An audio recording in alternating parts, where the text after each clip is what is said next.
Hello, my name's Chuck Fall. I'm with Truth Action Project.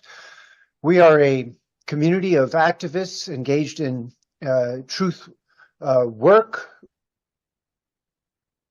of partners who believe, as we do, that it's very important to speak truth to power and essentially demand accountability and justice for what amounts to state crimes and other cover-ups.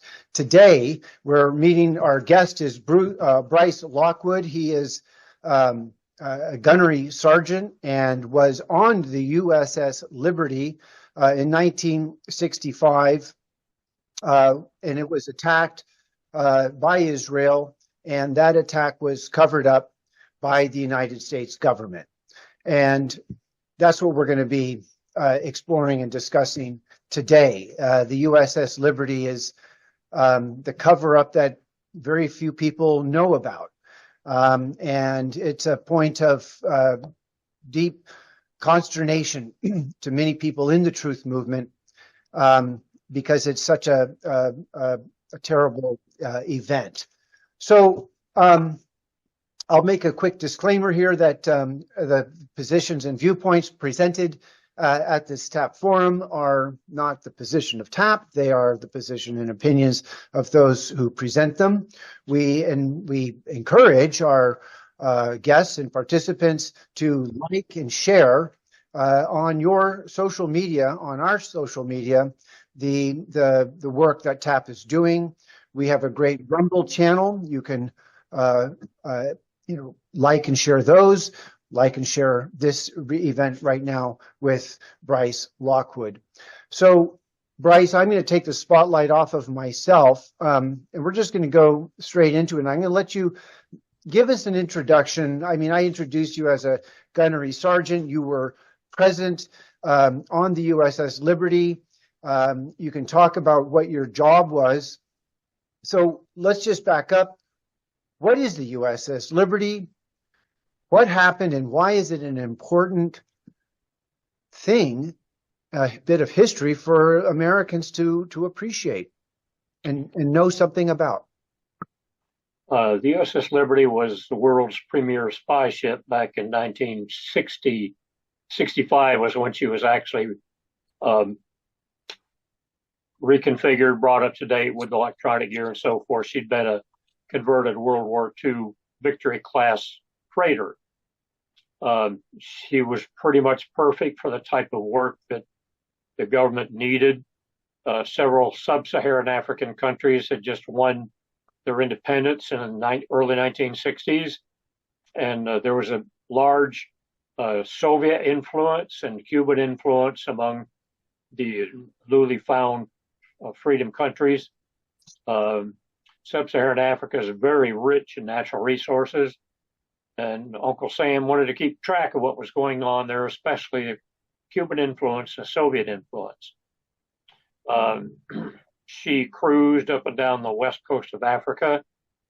Among her capabilities, she had the world's foremost mobile computer. It was a UNIVAC 500 computer that was the world's most powerful mobile computer at the time. You could probably do just about as much work now with your cell phone as we could back then with that UNIVAC computer.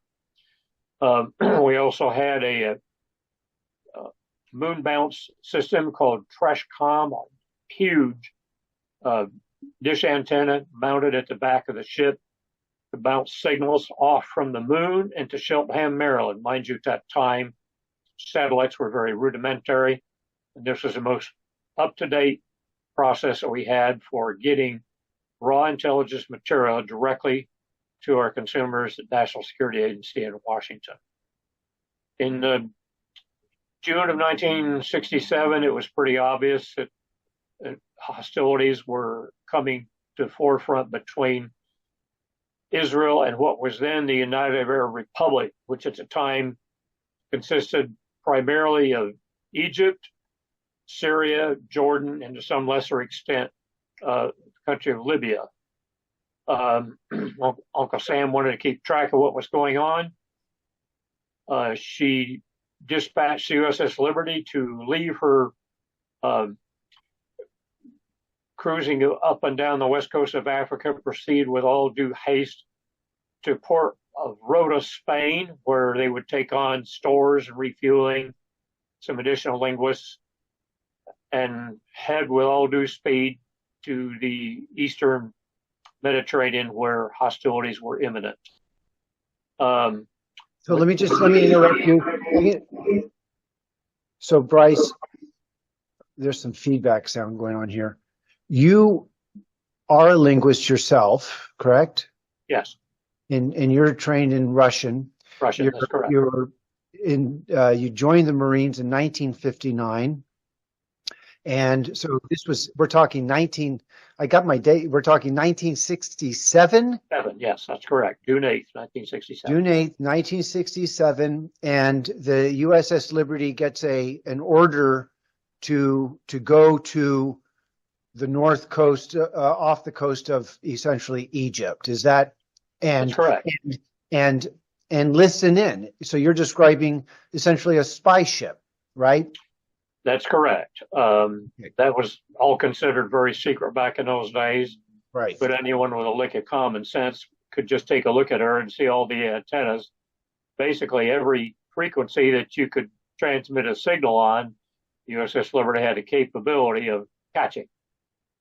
So tell us about, so you've been, the USS Liberty was sent to, in effect, observe what's called the 5-day war.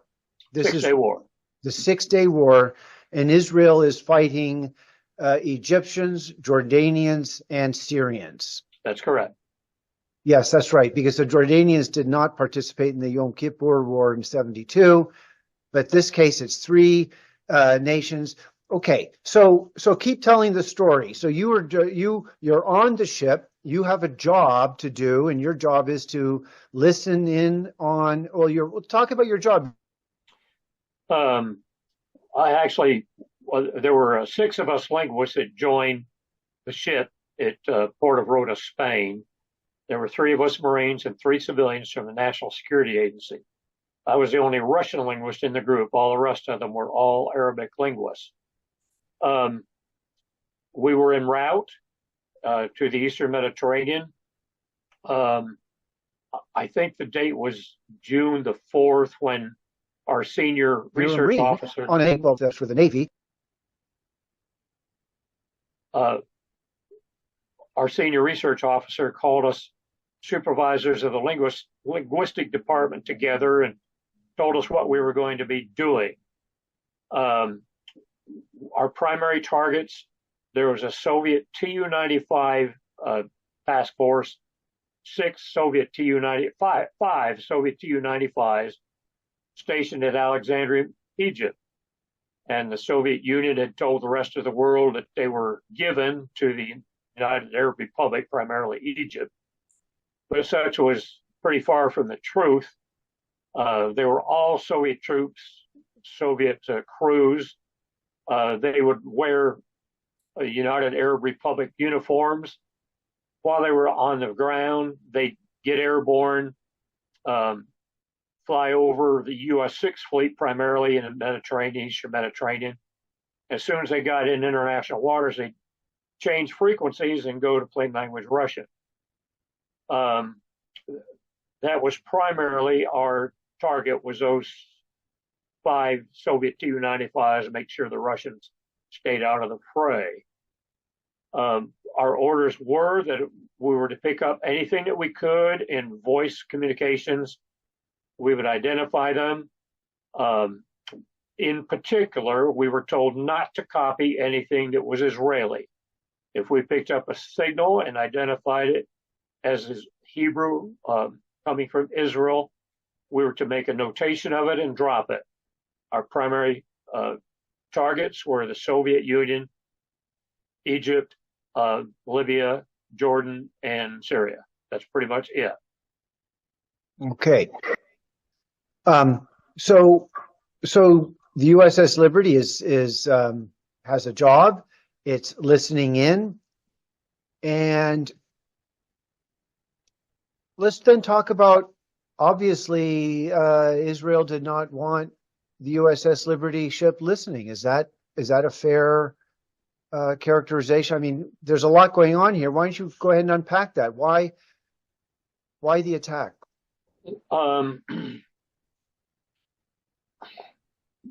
I suppose you could assume that, but the bottom line is Israel had plans to attack Golan Heights on June the 8th, 1967. And here comes this USS spy ship, kind of got in the way of their plans. Israel had captured an entire Egyptian brigade, I think on the 5th of June. Basically, they were hungry and starving and had pretty much just surrendered to the Israelis. The Israelis claimed that they were being shelled from the sea at a town that they'd occupied called El Arish. Actually, what was happening there is they captured a bunch of Egyptian ammunition and was blowing that up, and they were kind of using the excuse as for attacking our ship.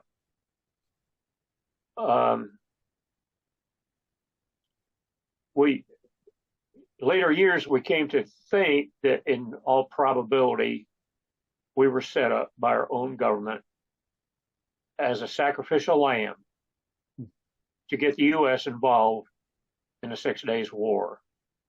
Why do I say that? On the morning of June the 8th, our entire U.S. nuclear force was on full alert. There were B-52s at Air Force Base in Marysville, California, sitting at the end of the runway, armed with nuclear weapons, their engines idling, waiting to be dispatched. The U.S. Sixth Fleet was also in nuclear readiness. After we were attacked many years later, we found out from Captain Joe Tully, who was a skipper of the USS Saratoga.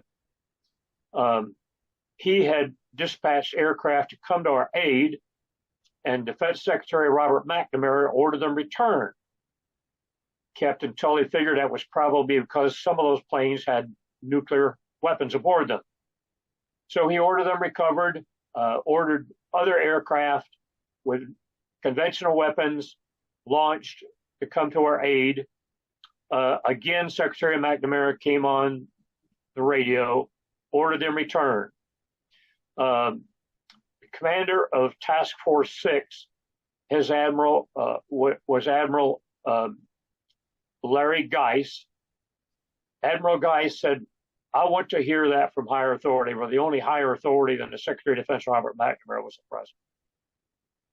The president came on the air and said, get those aircraft back. I will not have my allies embarrassed. Now, the question is, how did President Johnson know his allies were attacking us? The Israelis were using unmarked aircraft, which is a violation of international law.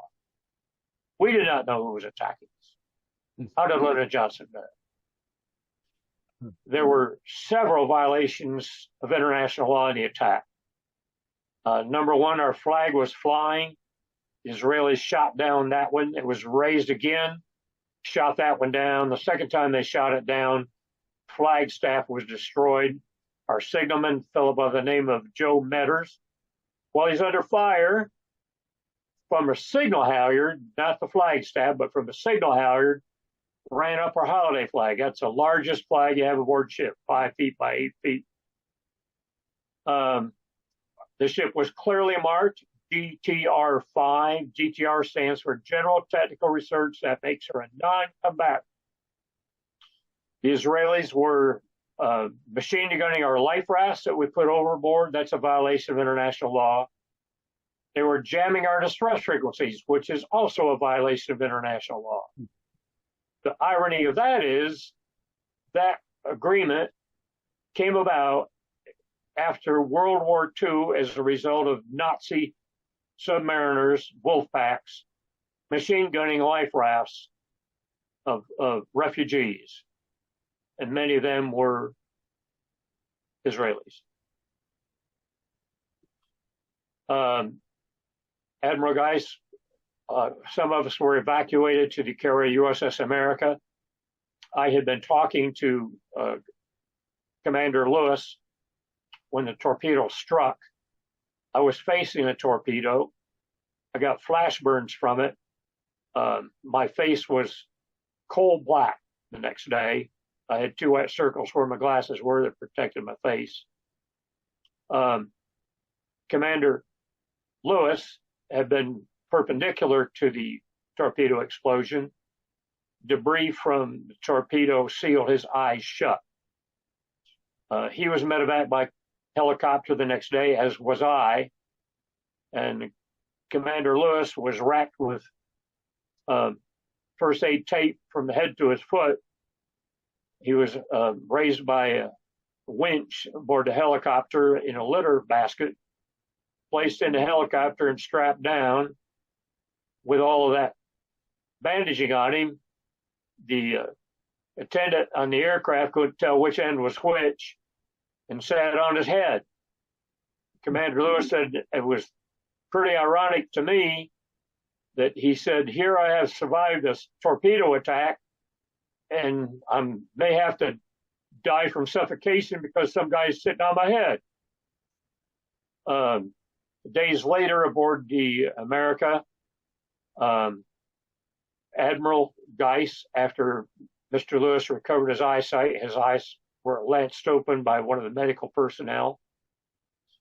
Admiral Geis called him to his stateroom, swore him to secrecy until after he was perished, and told him the story that the Sixth Fleet, had attempted 2 different occasions to send rescue aircraft to us and drive off our attackers.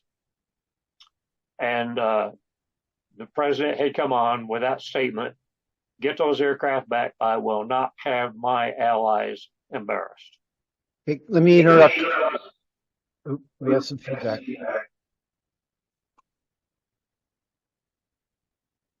What was the purpose of having nuclear bombs on airplanes ready to go? Who were those bombs theoretically going to be dropped on? We believe Egypt. Okay, so go ahead. Unpack that a little bit. Lyndon Johnson hated the Egyptians, and especially Gamal Abdel Nasser, who at the time was the commander of president of Egypt. He absolutely despised President Nasser. And Lyndon Johnson had a long empathy towards the nation of Israel. Going back to 1946, 47, 48, when Israel so-called won their independence, land stolen from the Palestinians, the Johnson Ranch in Johnson City, Texas, was shipping large containers labeled Texas grapefruit to Israel. It was not Texas grapefruit. It was weapons. Weapons of war being supplied. That was before, and that was before 1948, 1946. You said 1947. Yes, 47. Okay, so President Johnson, he's kind of the real kind of power behind this, because so basically you're saying the theory that you're working on here is that the USS Liberty was a pawn. The United States, some deep state operatives had an agreement with Israel that they would sink it, and then they would point the finger at Nasser, at the Egyptians, for doing that. Is that correct? That's correct. There's a professor of history at Temple University named Joan Mellon came out with a book some years ago titled Faustian Bargains. In that book, she documents exactly how Lyndon Johnson came to power, pretty much what happened to the USS Liberty in 1967, and revolves around Lyndon Johnson's love for the Israeli people and his spite towards the Egyptians. In that book, she documents how the number 2 man in the U.S. Central Intelligence Agency at the time, a man by the name of James Eagleton, James Eagleton was not just the number 2 man in U.S. Central Intelligence Agency. He was also a double agent with the Israeli Mossad. And he was the one that planned to send the USS Liberty to her doom off the coast of Sinai. The idea was to sink the ship, kill every man aboard it, blame it on the Egyptians. Thankfully, the Israelis fired 5 torpedoes at us from a classic wedge formation torpedo boat attack. Only one struck the ship. That's the one that struck just ahead of the midships. There was a large steel beam that was part of the main superstructure of the ship. That torpedo struck right on the edge of that steel beam. If it had struck anywhere else, 8 inches to the left, 8 inches to the right, it would have ripped her in half. As it was, the vast majority of the explosion was on the hull of the ship. So this is the false flag. False flag is comes from pirates putting up the flag of the ship they're going to attack, so that the ship relaxes and doesn't get ready for a fight, and then they get taken. Is the meaning of false flag?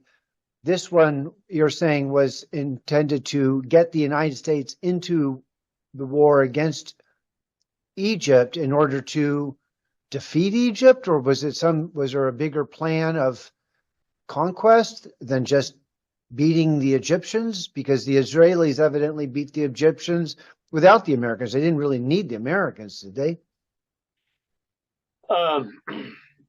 Probably not, but Lyndon Johnson wanted to be in on the firefight, as I mentioned about his spite for President Nasser and the Egyptian people in general.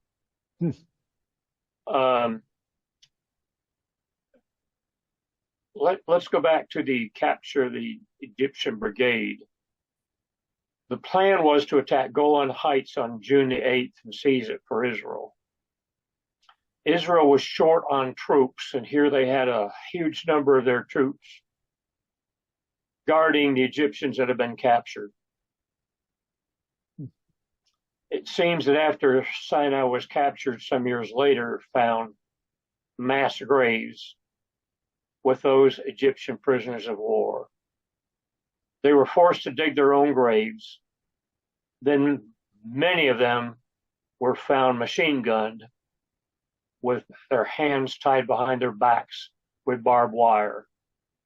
And there was a purpose for that. It was to use those troops in the attack on Golan Heights. After the USS Liberty was disabled, the Israelis attacked Golan Heights and took it pretty much with ease. About 6 years ago, I was giving a lecture on this in Olathe, Kansas, at a church, and I'm reiterating what had happened. And I had told that there was some speculation about the fact that the Israelis had paid off the Syrian commander on Golan Heights to pull his troops back. There was a gentleman there by the name of Fadi Banjamarja, a Syrian immigrant. Fadi raised his hand up and waved back and forth and said, "What you say is true. My uncle was a lieutenant colonel in the Syrian army, and what you say is true." So the USS Liberty is the fog of war. I mean, the fog of war is the term for all the confusion, obfuscation, plausible deniability. An excuse for friendly fire. An excuse for friendly fire. Okay, I get it. I mean, I haven't, and I think we're going to be posting into the chat, Trina, some of those, some interesting links that have background.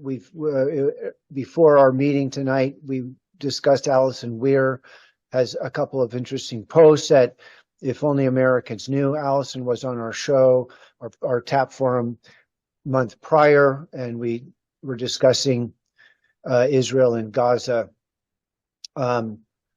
So Allison is an amazing woman and a very brave lady for what she's doing. absolutely. So this is so let's stay in the 1960s. I mean, and we can kind of we do need to kind of connect the past with today.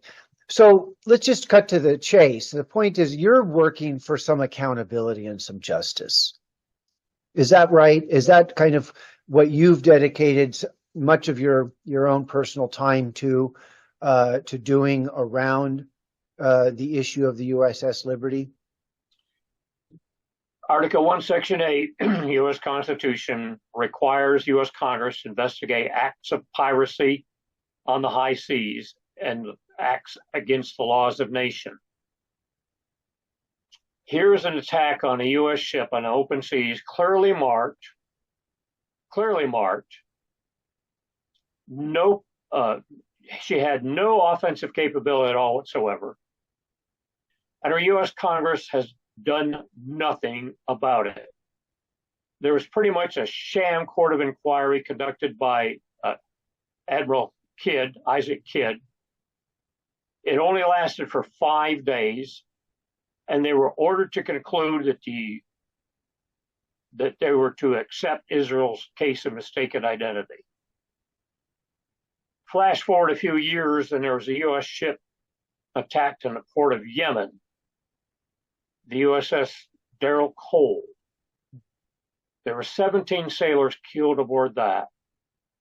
Our U.S. Congress spent 9 months investigating the Cole attack. Mm-hmm. There were twice as many killed aboard the USS Liberty. And the investigation lasted less than a week. That was a slam dunk cover up. I would say so, yes. The Israelis made their excuses. Oh, we couldn't see the flag because there was smoke, or there wasn't any smoke until they dropped napalm on us. They didn't know it was an American ship. They mistook it for El Qasir, which is a World War I Egyptian horse carrier, which had not been to sea for 20 years and was waiting to be cut up for scrap. Now, your audience should probably know here, you do not fire on any ship at sea without having clear identification. The standard reference is Jane's All the World's Fighting Ships. And USS Liberty was clearly identified in there with all the information about her, when she was manufactured, what she looked like, number of crewmen aboard her. All of that was available to the Israelis before the attack. And, excuse me, but the El Qasir was a third the size of the USS Liberty. I suppose you could say the Israeli pilots were colorblind. American ships are painted gray with highlighted markings, that GTR-5 that identifies a ship for whom she is. They're highlighted in white with a outline in black against that gray material. Egyptian ships on the opposite side were painted black with the hull markings in Arabic script. Every road sign in Israel has 3 languages: Hebrew, English, and Arabic. So you can't tell me that they could not tell Arabic script from English. And furthermore, you just represented that the 3 flags were floated, were pulled up. The celebratory flag, the biggest one, was after the staff was broken. It was flying, and of course the Israelis. So those are all, I qualify as pathetic, lame answers to what happened. Why'd you do it? What and so on. So we're not going to get anywhere if truth is our mission, and here we are at Truth Action Project. We do value truth and transparency. We value protection for whistleblowers. So you're a casualty. You are a survivor of a false flag, let's go to the accountability piece. What? Chuck, real quick. Yes. May I? We have Absolutely, Trina, go. We have a couple of questions. I don't know if Bryce wants to answer those now, or do you Well, want to hold them until let's the end? go into the chat, Trina, and read the questions. And Bryce, you're going to get a couple chat questions. Well, this Okay. one from Eugene Stan. Have you learned why the Israelis didn't, quote unquote, finish off Liberty? They ran out of ammunition, bottom line. They had no more torpedoes to fire. Okay. All right. All right. And then another one, how many other ships at the time had that much surveillance equipment on board? And that's the question of Stone Hobbit. To the best of my knowledge, there was none anywhere in the area. Now, there were roughly the Israeli class. There were 5 of those ships: Jamestown, Georgetown. USS Liberty was the newest of them all. But they had other areas of operation to keep track of, like the Soviets and the Chinese and the Koreans. So we were the only one that was available for this operation. Okay. And then this is more of a comment, but I'll let you go ahead and address it however you'd like. This is from Claudio Marti. Egypt had no nuclear weapons. It doesn't make sense that the USA would nuke a non-nuke nation. Had to be a country that had nukes to be the target of nuking. Unless it's a false flag operation. Thank you for responding. That's it for now, Chuck, on the questions. Well, thanks, Trina, for fielding those. And well, I want let's stay with the being in 1967. Tell us a little bit about, you were medevaced off of the ship by helicopter, so you weren't present when the ship limped into Malta and took harbor there. Is that tell us a bit about the after effects of this and the aftermath? And yeah, I'd like to touch base on that. The first friendly faces that we saw were the next morning, June the 9th. A friend of mine that I had met when I first joined the ship, Lowell Bingham, had a nickname of Buzz. He said to me, "Sarge, let's go topside and see what's happening up there." We stepped out on the deck, and you could not believe the destruction. Everything, just the whole front part of the ship, forecastle part of the ship, was red with blood. There were 2 machine gun tubs on the front of the forecastle, one on either side. There were 2 machine gunners in each of those machine guns nests, and there was a shield that went around them to keep them from slipping overboard during heavy seas. Rockets from the Israeli planes struck that shield, and then the men that were in those machine gun tubs. And there was blood everywhere. I remember stepping out there on the deck and looking up, and there was Old Glory flying. Every time I hear the Star Spangled Banner, that phrase, the rockets' red glare, the bombs bursting in air, gave proof through the night our flag was still there. There was a photograph taken from USS America the following morning.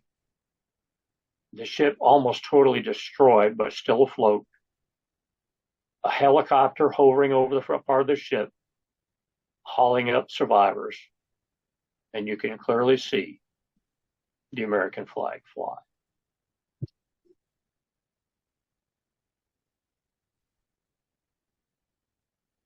so I get the false flag of the USS Liberty. It's, we don't know. I mean, you were there surveilling the Russian voices, transmissions. Your authorities told you not to pay any attention to Hebrew transmissions, which was effectively giving the Israelis a pass for whatever they were saying. Pardon? A green light. Giving them a green light. The the Israeli imperative to take Golan Heights. I mean, we're trying to sort through fog of war stuff, but clearly sinking the USS Liberty, these things have multiple values. One, sinking the USS Liberty enables the Israelis to get rid of an entity that's surveilling it. So, if you're waging, who the hell wants you to be? No one likes spying on you when you're doing what you want to do. So you're a nuisance on that front. But then, of course, sinking the USS Liberty would demand an explanation, and the logical one is to stick it onto the Egyptians. This is make the Egyptians essentially a kind of patsy, if you will, in this event. So, and then you've explained that President Johnson has this weird a relationship with Israel, and I know there's a whole theory of JFK's assassination that ties it into Israelis, but we're not going to unpack that one or try to unpack that. But let's go. Chuck, I probably should mention here the aftermath. There were two destroyers that came up on us the next morning, USS Davis and USS Massey, and we needed help desperately. We needed blood, we needed plasma, we needed damage control people. And what a beautiful sight that was when I saw those two ships there the next morning and aid coming to us. Now here's another sticker. There were facilities on the island of Crete where some of you Bible scholars out there might recall the Apostle Paul suffered shipwreck. The island of Crete was closer, 2 days sailing closer at the maximum speed Liberty could make than the port which she was sent to, which was Lucca, Malta. And the idea was, she is so badly damaged, she's going to sink at sea, and the evidence will be in Davy Jones's locker. Oh boy. 30 years later, we had a reunion in Washington, D.C., and our chief engineer aboard it, George Golden, he was a Mustanger from destroyers of World War II. George Golden was talking to me, and he said, Bryce, that bulkhead was going like this. Well, you know what happens to steel when it's flexed? They were hoping she'd go down and the evidence destroyed. Well, Admiral Bill Martin, when she was at Malta, there was some talk about that. She was just worthless. Damage was just so heavily, her keel was twisted. Admiral Martin says, we're not going to give those, I will use a nice term here. He used a slang. We're not going to give those motherless children the satisfaction of putting her down. We're going to patch her up, paint her up, and send her home. Is that what happened? Yes. What became of the USS Liberty? She was useless when she was home ported back in Norfolk. She sat there for, I think, 2 years and then was sold for scrap. 6 figures, low 6 figures for scrap. So for 2 days, those destroyers could have been pulling soldiers onto the ship and feeding them blood and making them well. They could have taken the ship to Crete and immediately attended to whatever needed to be attended to, but that wasn't what happened. They delayed. Damage control people from the Massey and the Davis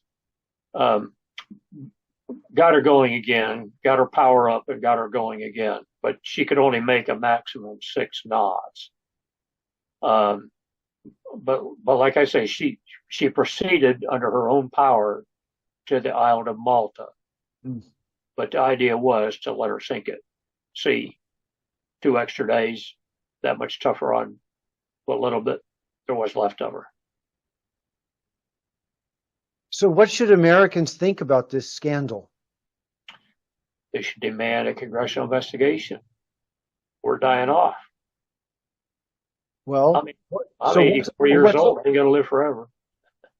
What's up with Congress then? Why isn't, you pointed out that the Constitution empowers Congress to hold tribunals, investigate these things. What's up with Congress that it hasn't done what you suggested it should do? Well, excuse me, but in my opinion, what do you expect from the U.S. Congress? For years, I've said the only way we're going to get anything done is for one of us survivors to run for Congress and get elected and order an investigation ourselves. In fact, I ran for U.S. Congress, Missouri's 7th Congressional District 2 years ago. Unfortunately, or perhaps fortunately, I got whooped by a lady in the primary and never made it to the general election. Well, good job. That's a whole other topic, TAP, we're 501c3. We can't endorse individual candidates. However, we can educate around the function and purpose of Congress, the function and purpose of elected officials, the function and purpose of taking an oath of office and the Constitution. Because what you're describing, I personally haven't gotten as deep into it as I am with you right now with USS Liberty. I've had debates with people about what's the worst crime? JFK's assassination, 9/11, blah, blah, blah, USS Liberty. And they insist, well, USS Liberty is way up there in terms of a grievance that should be demanded accountability for. Jeff, let me give you an example here, Congress. In 2009, U.S. Congressman Roy Blunt was running for the U.S. Senate. Roy Blunt is from right here in Stratford, Missouri. His farm is just, well, I can't throw a baseball that far, but it's just the other side of the interstate from where I am right now. We were invited to address Stratford High School on Veterans Day in 2009. I spoke on the attack on the USS Liberty. Very briefly, mentioned what I pretty much went through here. There were 826 strikes of heavy armament, heavy ammunition on USS Liberty, which includes the one torpedo that struck her. There were 3,100 strikes of heavy caliber machine gun shells aboard her. And U.S. Congress has never done anything about it, never conducted an investigation, which is required by Article 168 U.S. Constitution. And I sat down. Then Congressman Roy Blunt was the next speaker. He got up and he said, Bryce, and everyone here, we need to remember that Israel is our best ally. And if Iran continues her pursuit of acquiring nuclear weapons, we're going to need Israel's help. So pragmatism says we have to cover this up because we need to secure the protection of the nation from wicked boogeymen like the mullahs in Iran. Here's some more irony about the whole thing. Israel realized when they got away with it in 1967, they could do whatever they wanted and receive no interference from the U.S. government. The attack on Gaza is a result of that. Oh, sure, there's an excuse of 1,200 people killed. But excuse me, that's questionable because there were Israeli helicopters that were sent over to that meeting, uh, music. The music rave event. Yes. And they couldn't tell whether they were. Yeah. They couldn't tell whether they were Israelis or whether they were Palestinians that were there. And many of those Israeli casualties were from their own troops, from their own helicopters. And just very recently, on June 8th of this year, exactly 57 years after the attack on USS Liberty, the Israelis used a false flag operation to rescue, what was it, 4 of their prisoners that were taken captive by Hamas. And in the process, they destroyed how many? Gaza lives. And most of them are women, children. You know what's coming up for me right now, Bryce, as I'm listening to you is I read a book titled Reverence. It's a thin book, and a philosopher out of college in Texas wrote it. And there's a point where he talks about the Athenians during the Peloponnesian War. They killed all the men and women, or they killed all the men and took all the women of an island that was in alliance with Sparta. And they went, it was an example of not reverential, that even within war, there should be some semblance of respect. And there's things you just don't do. You know what I'm saying? Decency. And what this author in this book, Reverence, talked about was that these are the Athenian people. They glorified in their democracy. They, were much better than the Spartans, who were, an authoritarian military society. And yet, because this island wouldn't pay tribute, in effect, to Athens, the Navy went in and they just basically wiped them all out. So we are in a place in our society today, and the Gaza event, the complete annihilation of Gaza, and we talked about this last forum, is off the charts insanity. But what you're pointing out was there's this problem of when someone is not held accountable and they get away with it, then the impunity sets in. And what we're in effect witnessing is a form of impunity. And I think as a truth activist, and that our job is to do what you're doing, which is to fight the fight, and that is to demand accountability. So part of our problem is that our own Congress, and I'll close with this, our own Congress is complicit. And Eisenhower, oddly, after 8 years of advancing national security state, gives our nation a warning. He says, "Hey, the military-industrial complex is a problem." And he also, in his speech, talked about the biopharmacological industry as the military expanding into that realm. He wanted to add military-industrial congressional complex. But his advisor said, no, that won't go over well. We're not going to slur the Congress on this one. So Eisenhower, at the end of his term, has an odd kind of lament and a reflection and a warning to the nation. That warning remains as apt and relevant today as it was, probably even more today, because we are witnessing in Israel and what they're doing in Gaza, and we could even connect the Ukraine war and all these other wars that the 9/11 event introduced, quote, forever wars. We were told, now that 9/11 has happened, we must anticipate forever wars. We must be prepared and we must fight. So we're not going to talk about 9/11, but I'm just going to observe this is our crises. We are in crises, and I accept that fighting for justice and truth and accountability for USS Liberty is good and appropriate and right. And it's something that opens us to understanding that our government does do atrocious things.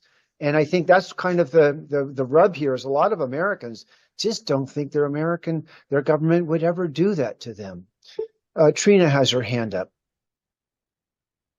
Thank you, Chuck.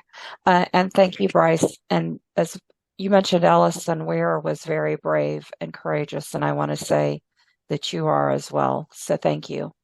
And my question is, earlier you had mentioned Congress, you wanted a new investigation to run through Congress. And I wanted to let our audience and all of our viewers out there on the internet, let them know that you are running for Missouri State Representative.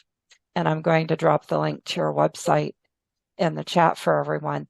My question to you is, do you have plans when you, if you are elected to the Missouri State Representative seat, how will you be able to try to bring forward an investigation on the USS Liberty? Thank you.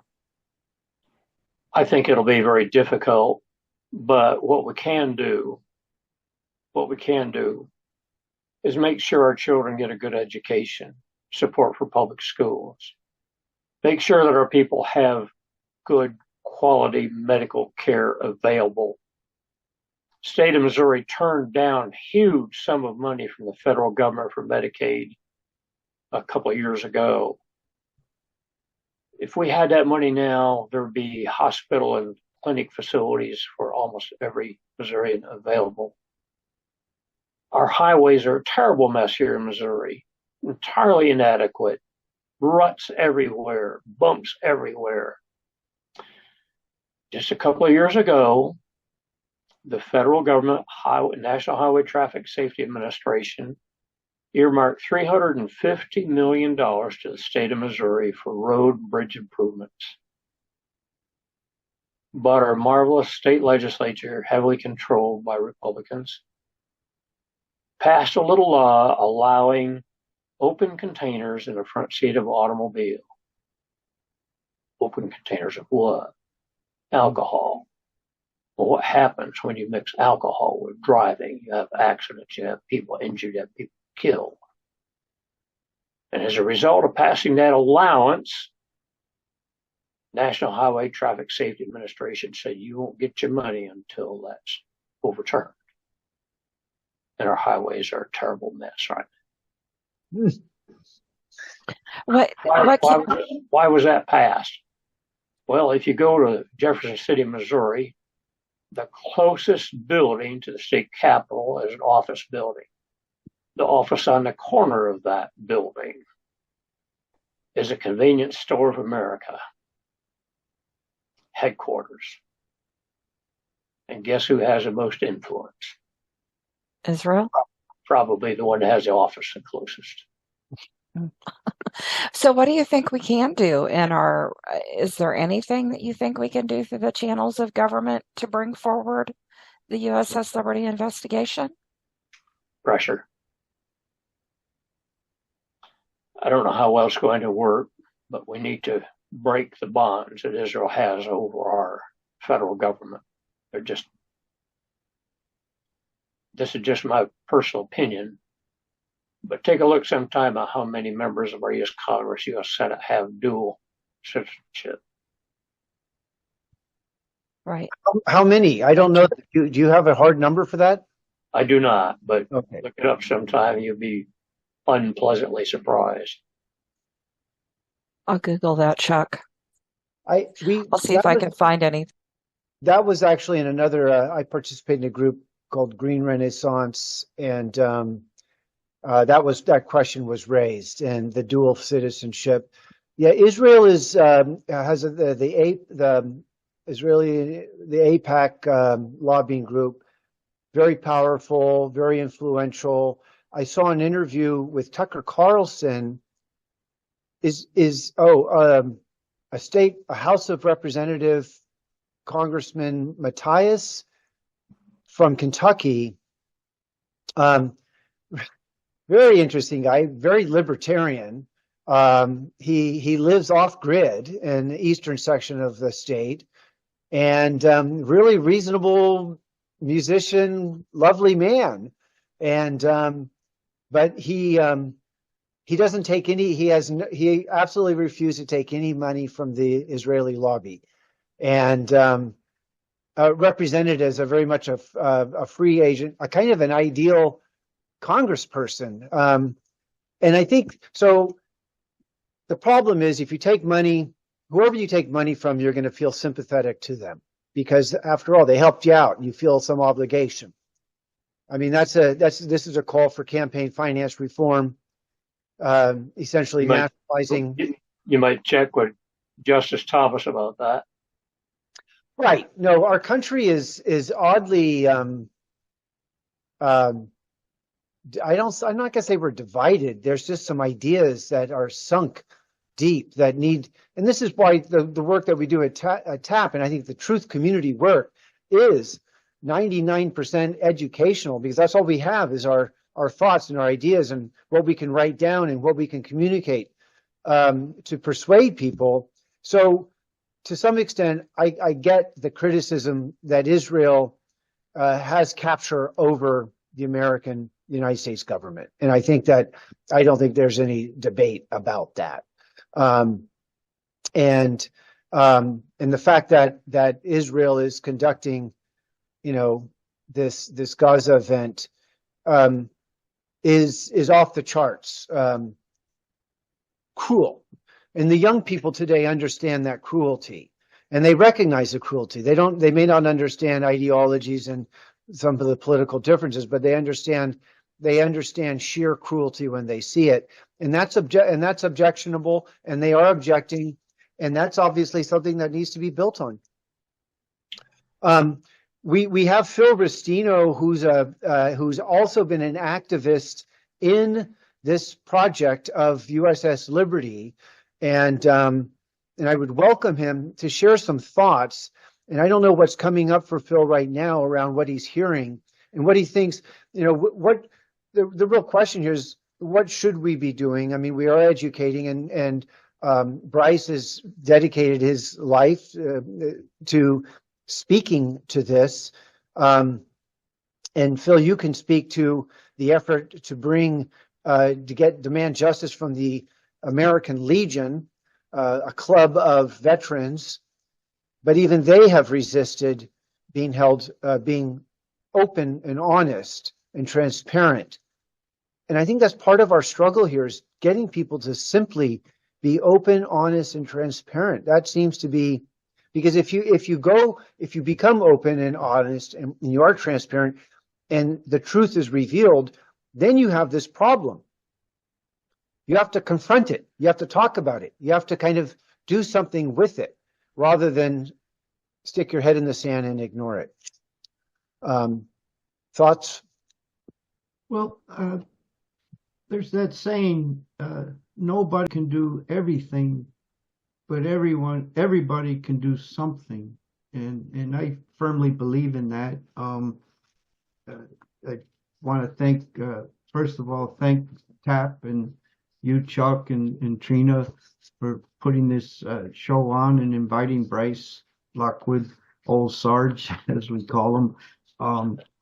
I believe very strongly in the handbill. I've been on the ground activist since 2004, 2005, when Iraq started up, and I believe that, I don't know the exact quote, but the founding fathers, said, if you want to keep this constitutional republic that we have, it's going to depend on having an informed citizenry, and again, not any one person is going to inform the whole world, but one person can do something. And Trina was good enough to load up links in the chat to some of these documents that any one of us can use. Like this one, and it's a great website, If Americans Knew, as well as the If Americans Knew, KNEW.org, who've been very supportive of the cause for the USS Liberty, and the USS Liberty Veterans .org, their own website. And there's others, Honor Liberty Vets, and justiceforliberty.org is another one that has a lot of the interviews of the fellas from one of their conventions, and just chock full of links to short video clips that could be shared and other documentation. So what we our little group in Central Florida does, every June 8th, we have an event. We call it USS Liberty Remembrance Day, and we go out to the county, Volusia County Administrative Center. We set up our tables, our banner, some signs, and we have a petition drive, and the petition link to that is in the chat box. And it's double-sided. I print all this out at home on my own computer and printer. You know, any one of us can do that. And it has the petition itself, and then on the back side we fold over and mail in. And I do note in the mail-in side, there's two things here, two quotes, and this one quote really gets me, and I think it would grab any veteran. Never before in the history of the United States Navy has a Navy Board of Inquiry ignored the testimony of American military eyewitnesses and taken on faith the word of their attackers. And that's from Dr. Richard Kiefer, Captain, Medical Corps, USS Liberty survivor, Silver Star, Purple Heart. And Bryce could probably tell you more about him. And then on the bottom here, we have a little line, let it not be said that we knew but still did nothing. And then a last piece of information, join the American Legion's Resolution 2017-40 and Veterans of Foreign Wars Resolution 23-423 call on Congress to publicly, impartially, and thoroughly investigate the June 8, 1967 Israeli attack on the USS Liberty and its aftermath. Sign the petition and mail it in today. And even though one of the questions in the chat was, what is a petition going to do? Well, it informs the person who signed it, basically, and one person can tell another, and that person may tell another, and that's I really believe an informed citizenry is the answer. Government's going to do, the representatives in government are going to represent whoever's influencing them the most, and the people, if they're uninformed, there's not much influence. We also had a former president at the time of the LVA, Liberty Veterans Association, Ernie Gallo, lives close by. He lives in Central Florida, East Central Florida, and that's where our group was based out of. And we got a piece written in the Daytona Beach News Journal called "Where Are the Reeves for the Known?" And Representative Ron DeSantis at the time, Navy JAG officer, and I wrote in here, if anyone should know anything about how a Navy Board of Inquiry works, it would be Congressman DeSantis, and then it's a good piece, and it's something to share with others as a handout, that he went along not making believe that he didn't know anything about the Liberty. And just when he did get elected governor, the first order of business when he held the first cabinet meeting for the state of Florida. He held it over in Jerusalem or Tel Aviv, not in Tallahassee. Trina may back me up on that.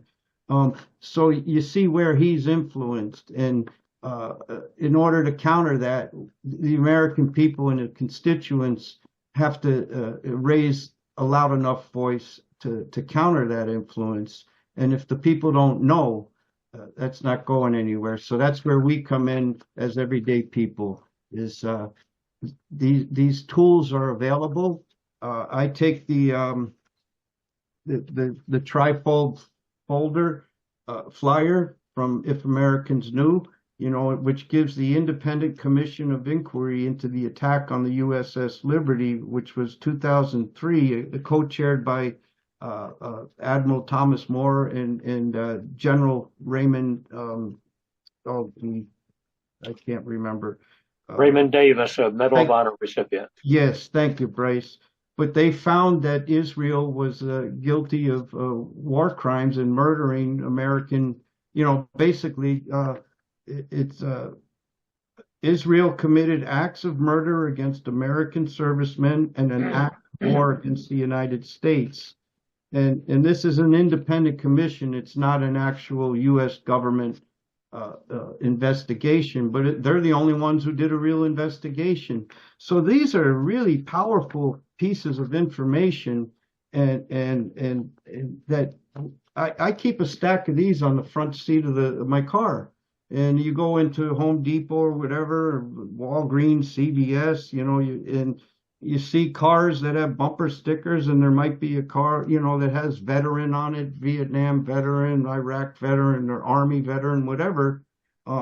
Especially when they say Navy, I'll stick a few of them in my back pocket, and when I see one like that, I'll put it under the windshield wiper. Every little thing that we do is another pencil hole in the dam. And so I want to encourage folks that do know, you might not be able to do everything, but you are able to do something. Phil, Very well said. Very well said. let me just jump in here and just observe that what you are functioning as is essentially a truth action group, and you're advancing the truth around the liberty.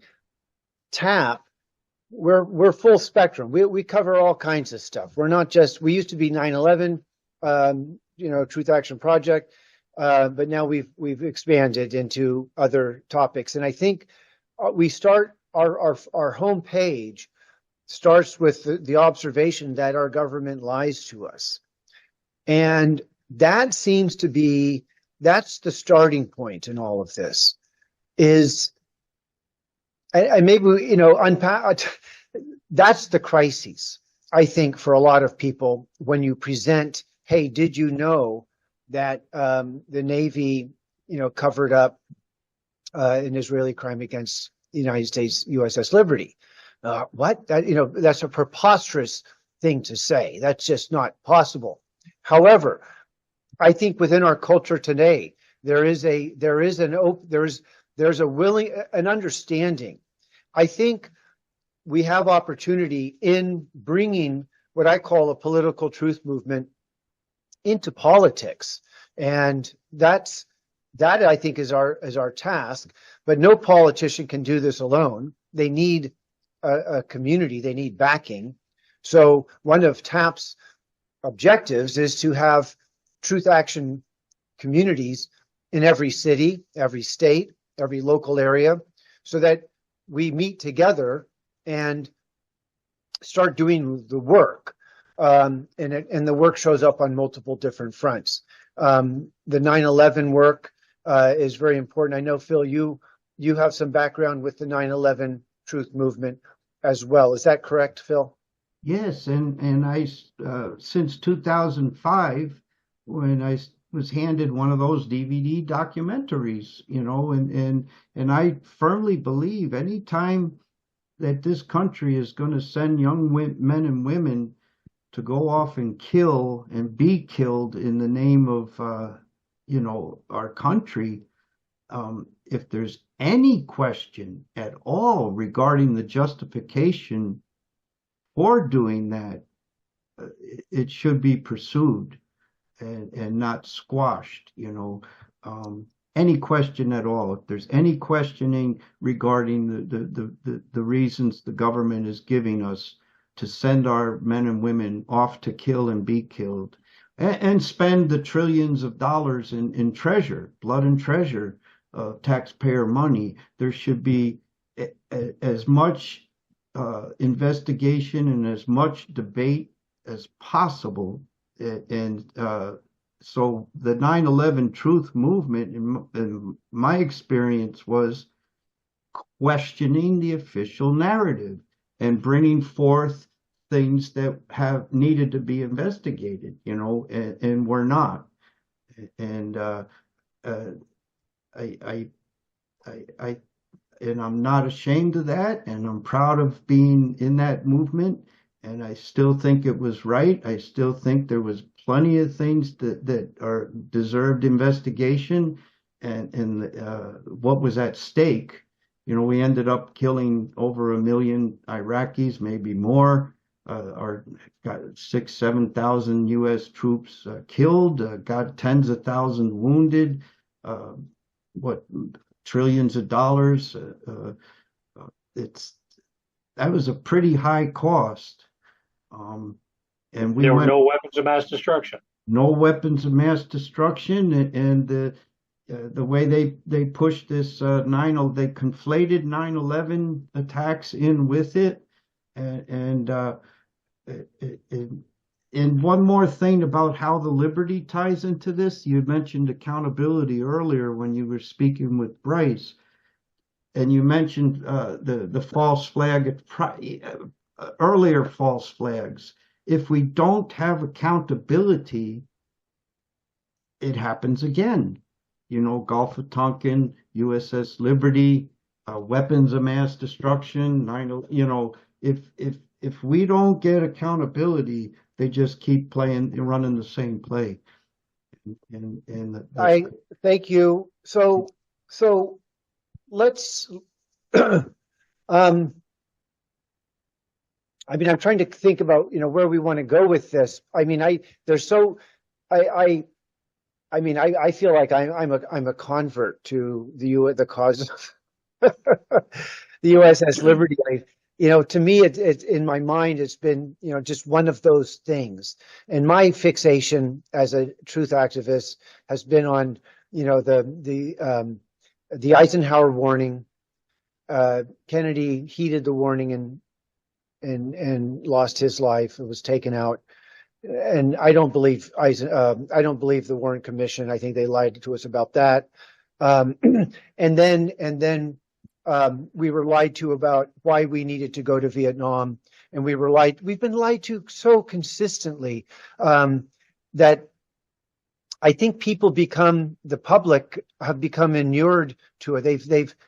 They've somehow, there's theories of this. There's theories that the public has adopted a Stockholm syndrome, and that they've become a kind of a hostage to a country that tells lies. We had Ed Curtin on our show earlier on year, and he has his book "Living in a Country of Lies," and navigating that. And we are so on the margins.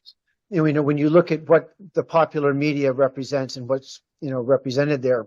So our work is important, and telling a narrative of big lies and cover-ups. But then the question is, to what end? Where do we go with this? What is it that we want? What do we want in our government? I mean, I guess I'll pitch that to you, Bryce, because you're running for office. What do you tell your prospective constituents? What do you tell them that you're going to? I mean, how do you navigate this? I mean, how deep do you go when you talk to your community? Let's back up here just a little bit, if you don't mind, Chuck. Absolutely. Phil mentioned 2005. In 2005, the USS Liberty Veterans Association filed formal war crimes charges against the government of Israel. a law firm, California, highly respected law firm, Ron Gotcher.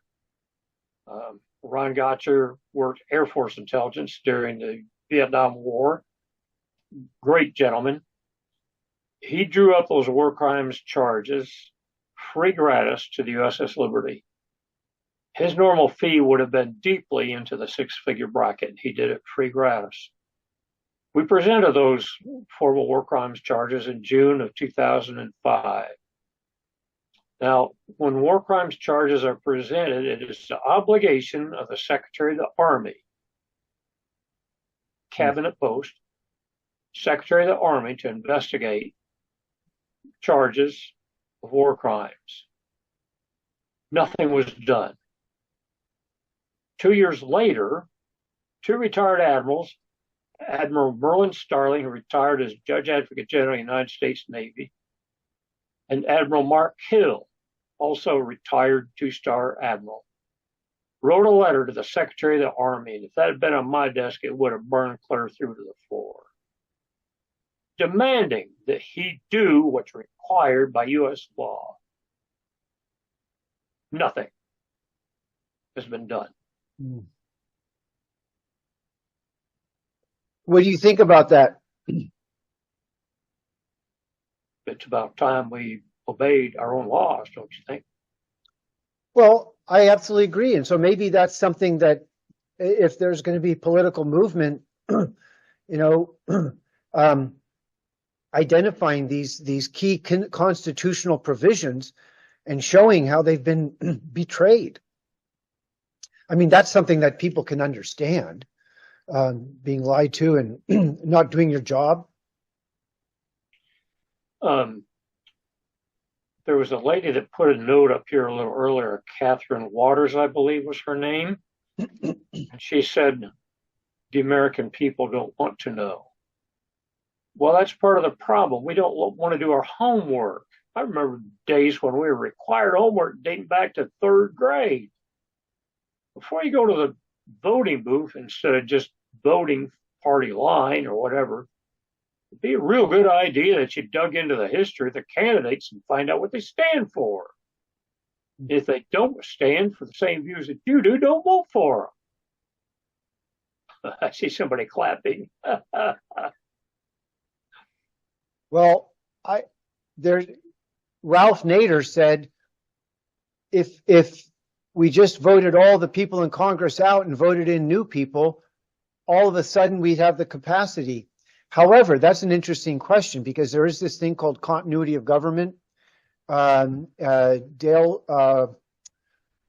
Scott, Peter Dale Scott has coined this term, I think. And so even if all the Congress were replaced brand new, and they're all kind of innocent, there would still be in government these fixtures, these personnel that, and that's a whole nother, maybe we would have a TAP forum on navigating, actually speaking to what does a truth candidate need to appreciate and anticipate, and these kinds of things. I mean, there's a lot of things running through my head right now about the predicament our country is in. There's an individual named David Hughes who's written a number of books. I've seen two recent interviews by him, but he's basically arguing that the United States government is essentially a captured entity by the plutocracy, and that there's huge sums of money to be made by conducting war, and there's an interest in having control. And the whole function of the COVID event was to do that, to affect issues of compliance. We're not gonna go into that right now and try to unpack that. I'm just observing that in the truth movement, we are very mindful, I think, of what we're up against, and people have different debates about, what, but we do need to do the work that Phil is describing, but we need to be teaming up. And that's what TAP is here for, is to provide community. But this community that we have right now on Zoom needs to be built out locally in our cities where we are. And I think, what would a political truth movement look like? I mean, maybe that's another TAP forum. Chuck out. Any other thoughts from people? Are there questions in the chat that we should be paying attention to? Trina. Yeah. Yes, I have one from Eugene Stan. The question is for Bryce. Have you tried to present the story of Liberty to veteran organizations? If you did, what was the reaction?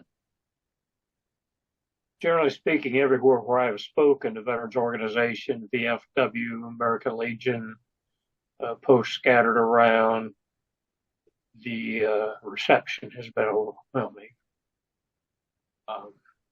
humbling in my experience. A week ago Saturday, I was invited by two eminent professors at University of Missouri Columbia to come up and address a group on the attack on our ship. The two gentlemen that invited me, one, a Dr. Saqib Ahmed, contacted me as a result. I mentioned earlier, Fadi Banyamarja, the Syrian whose uncle was on the Syrian army in 1967. Dr. Ahmed got my contact from the Banyamarja family.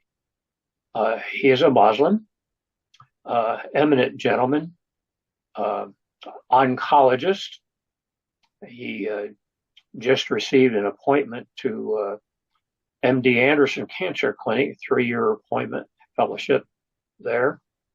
There were over 100 applicants, and his was the only one accepted. The other gentleman was a gentleman by the name of George Smith.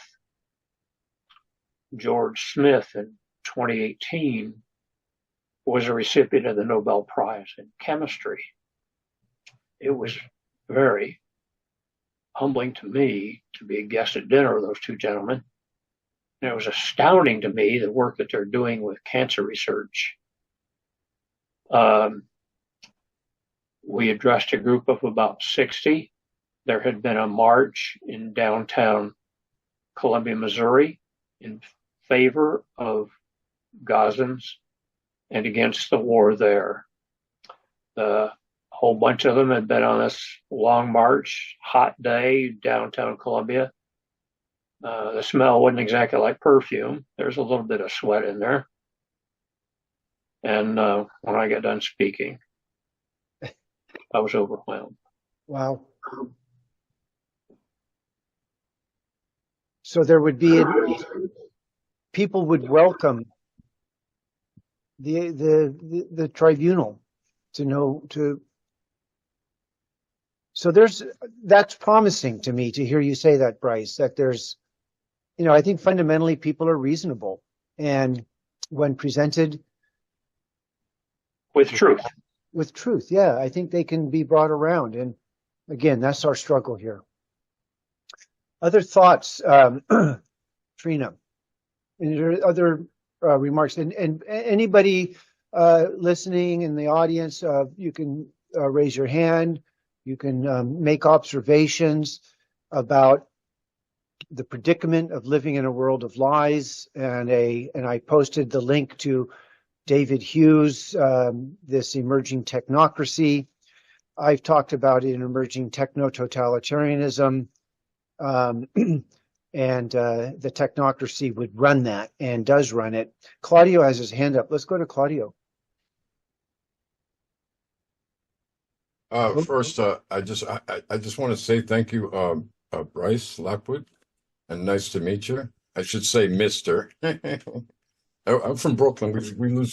Sometimes we lose our manners, but when we get excited. But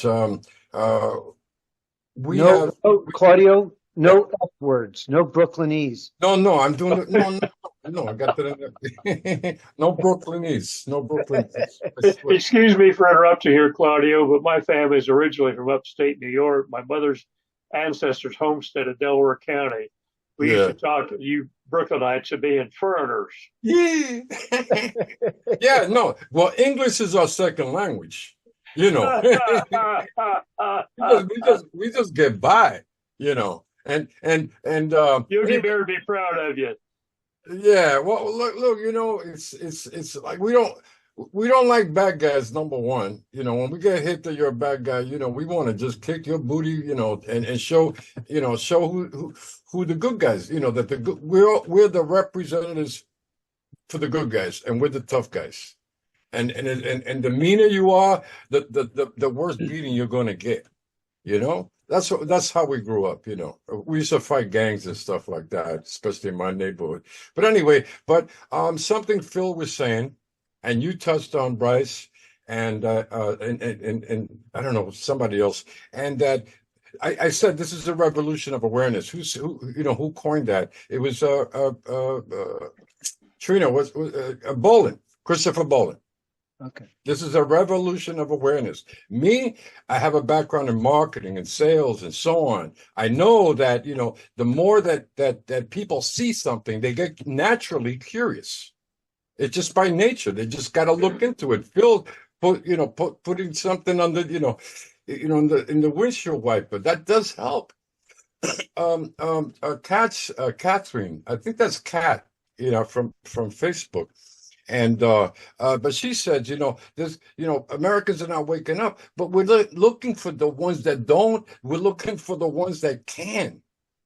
And if you don't do something, you're never going to get to those people. I mean, I accidentally came across, you know, the night what happened on 9/11.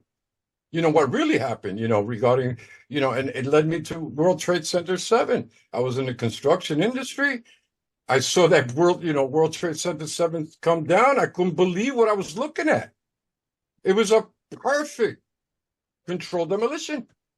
And it wasn't hit, it wasn't hit by a plane. It wasn't. I said, that's the only way you can knock that down is by having, you know, the explosives, timed, you know, just right, you know, and for that building to come down the way it did in its own footprint. I said, you know, anyway, so, and then for the other buildings to come down, we've said they were being they're exploding. They were being exploded. We didn't say that the pancake theory and all this other bull crap that they were saying. We saw it live from our vantage point in Brooklyn. And we saw this and we said, oh my God, they're blowing them up. But what I'm saying is that we need to run with the obvious. We don't need to speculate. We don't need to believe. We don't need to think. You just run with what's right in front of us. I mean, the USS Liberty, once you get the facts out there regarding that, you say, holy Jesus Christ, you know, that was a false flag attack. Most people don't know what a false flag attack is. I didn't. You know, now we have a whole I think 2 web pages dedicated on what false flags are. But false flag attacks are a political reality. Most people don't know that. We should make a T-shirt saying that, by the way.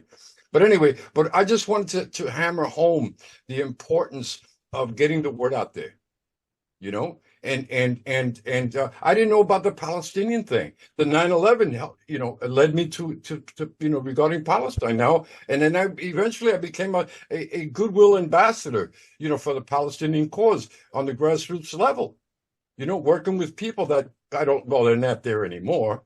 You know, working with people in Gaza, you know, a really, you know, professional, you know, collegiate organization down there. Beautiful human beings. But anyway, that's all I wanted to say regarding getting the word out there. I wear a 9/11 T-shirt every single freaking day. Eventually, somebody at the store is going to ask me something, and they do.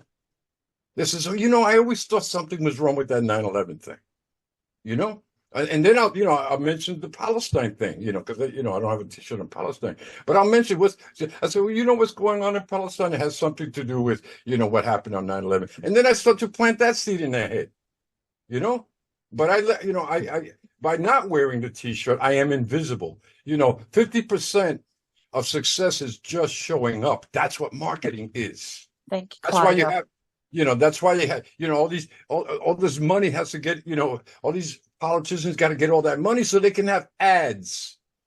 Thank You you. know, All right, because- wrap it up, Claudio, please. Oh, you We've got- both- we have No, another hand up. Anyway, that's all I want to say. And one more thing, I would like to get hold of Bryce. I would like to have a conversation with you on how I can help you, get the word out regarding you running for office. Bingo.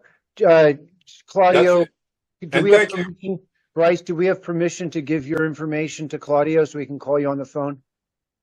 Yes. You can give him my information. Okay, well, we'll give Claudio, Bryce, we'll give you Claudio's phone number, and if you want to track him down and milk him for all he's worth. No, I'll help you, buddy. We need the right people in office. Claudio has talent for sure. Let's go to Thank you. Kat. Hello. Hi, we hear you. Hi, thank you so much. Okay, things that I am going to say, I've had a hard time saying because I wasn't allowed to say it for many, many decades. I mean, I don't know if people that maybe read a couple of things that I put in the chat, but I am pretty versed in the study of the abusive family system for many decades, and child abuse, which over the decades when I learned about the USS Liberty, 9/11, again, everything that I say is 100% true, and I just like the Liberty. This is why I really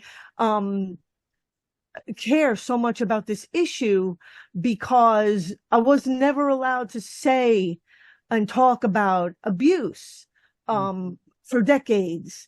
So when I wrote, Americans don't want to know, I know it's not all Americans, but there's a great deal of Americans that, from personal experience, what I lived. And, again, forgive me for being brutally honest, but I really was surrounded by very ignorant, uneducated, working class people who were basically all in on the cover up of child abuse. And they kind of did the same, abuses, just on a different scale.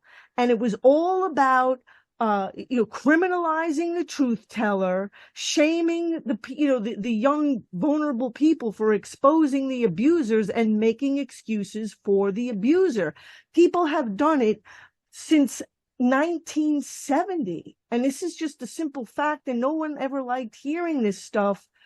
For decades, the can got kicked down the road, and this is the world that it gave us by people just making excuses, and this propping up people in authority. And someone mentioned Stockholm syndrome, Charles Ball, I believe it was, which I just want to thank you very much for saying it, because it's you nailed it when you said that. I've been studying. I will not go on. I promise I won't go on for very long, but I've been so passionate about the issue of psychology, of healthy boundaries, of healthy relationship skills, how healthy systems are supposed to function. I've studied this stuff for decades, trying to do things the legitimate way and hoping other people wanted to live in a healthy system. And it literally blows my mind to just end up living in a country and world where, you don't like somebody, you just blow them to bits. So it's like, what did I kill myself learning healthy relationship skills for all my life if I knew that we could just, abuse people, crush people, blow people up, to get what you want? And I feel like a fool for doing everything the legitimate way. It literally got me nowhere. And I've suffered financially. I fought, I resisted, I fought authority all my life. I had to do everything all my life. By myself. I studied, I resisted. I had no so-called leader to rely on ever. And so when I hear people say, oh, the government would never do that, I say, it really... the naivety and the adult child pandemic truly that we have in the US is just, it's very serious. And I'll just stop there. Thank you very much for listening. If I could comment there, Thank you, Kat. Elizabeth, Thank you, Kat. Yes, Bryce, go for it. that's definitely one of the things that we need is a safe place for abused women and their children. It really is something that we desperately need. That's one of the things that I want to work on when I get up to Jefferson City is women's rights. It's about time we paid attention to what has been so-called settled law for the past 50 years and suddenly overturned. The women need a safe place to go where women are abused and their children along with them. We're raising children that have a real problem by having a safe place for their mother to go, a safe place for those children to go.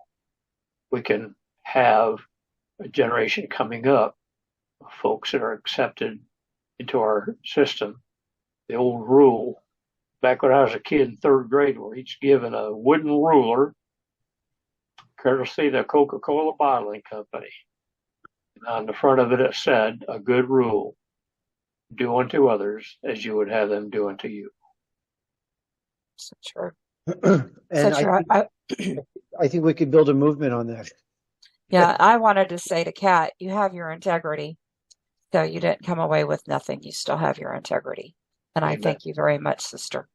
So I wanted to say too, a comment, Chuck, you had made, or Kat made about kicking the can down the road.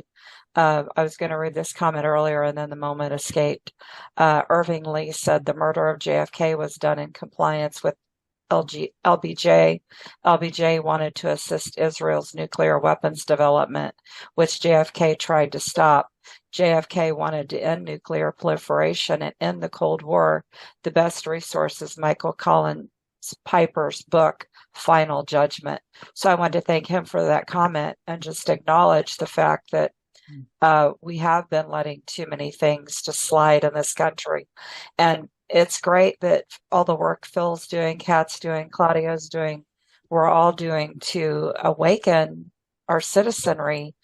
But if the citizenry isn't willing to take action, we're still in a conundrum. So I just want to encourage more people to find their courage and find their integrity and to realize that we are in dire straits and we do need more people to step up and take action and run for office and, try to change the system the best we can.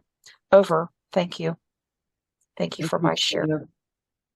Part of the problem that we have as a society today, in my opinion, is the fact that 4 years ago we had a bully in the White House, and people who had bully tendencies began to think, well, it's just all right. I hear you. Other thoughts from anyone? I just want to pick up on Claudio's chat statement that TAP should have a page. We worked hard on the website, and Trina and Claudio were the chief leads on it, and it's kind of a encyclopedic but certainly a dedicated page to the USS Liberty.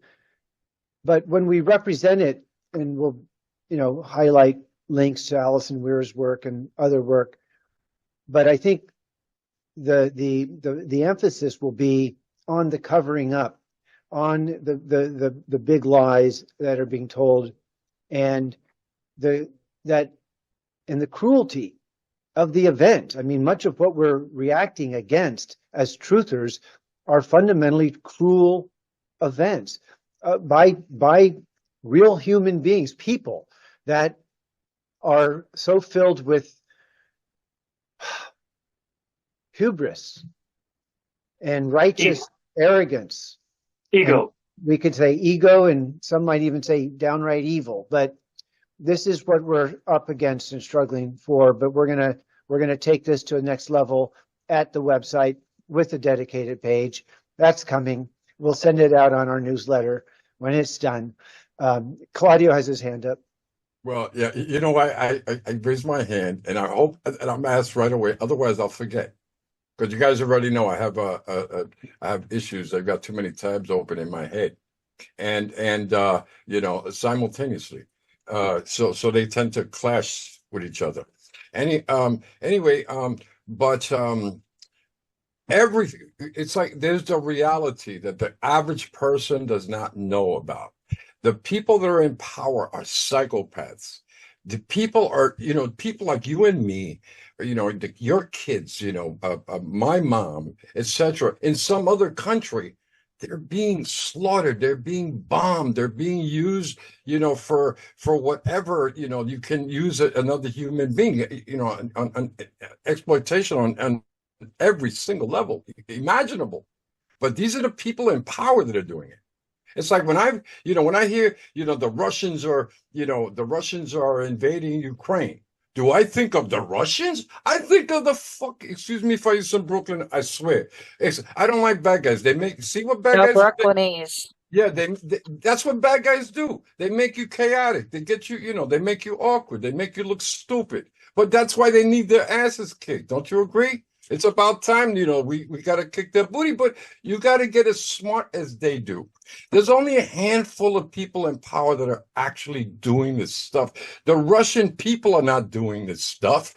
The Palestinian people are not doing this stuff. You know, the Israeli people, well, they've been brainwashed, you know, just like most Americans, you know, about how great, you know, the Israeli government is, and everything they do is fantastic.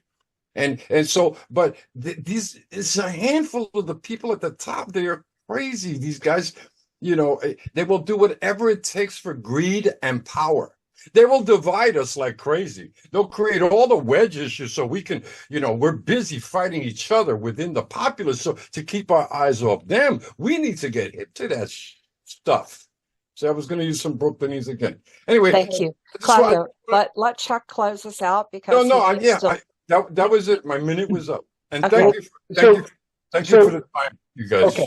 Thank you. I'm going to spotlight myself here, and we're going to end the recording, and Trina is going to Say shepherd. good night, thank our guests, and close us out by the, you know, who we are. and Thank then you for people coming, and then we'll end the recording. Yes. Okay. So thank you for coming. I'm Chuck Fall. This is a TAP Forum event. Our guest is Bryce Lockwood. We unpacked the cover-up in the false flag event of the USS Liberty, and there needs to be more discussion about this. But we're going to end our recording. And thank you, Phil. Now. Thank you, Phil, very much. And thank you, Trina, for highlighting Phil and your participation.